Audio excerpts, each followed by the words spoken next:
Hi.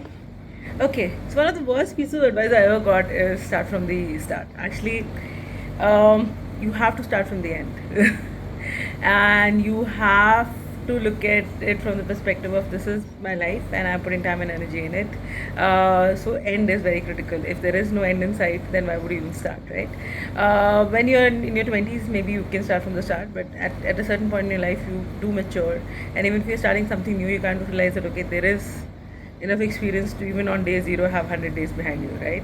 So having said that, start from the end. That's the first piece.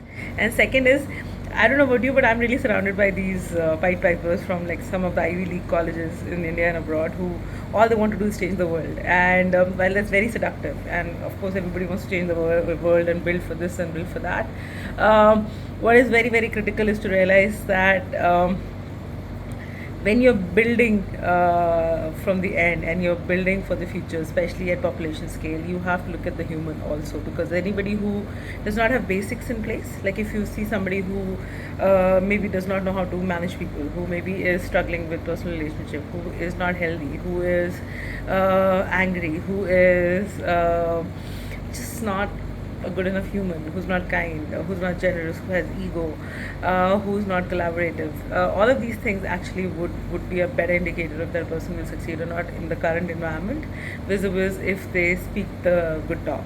You know, the big talk is easy and it's cheap and it's free, and anybody who hangs in a certain sangha will end up speaking like that. So all the guys from a certain college will speak a certain way, and it's very, very, like I said, very seductive. But I mean, just look for the human, just scratch the human a little bit, and you realize if that human is capable of delivering the talk that they're so passionately telling you about.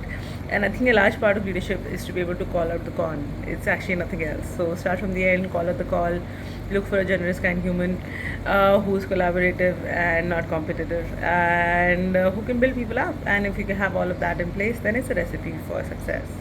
And yes, value your own access, value your own time, value who you allow into your vision in your life, because otherwise it's a drain. And why do that to yourself? You build for better stuff than that, aren't you?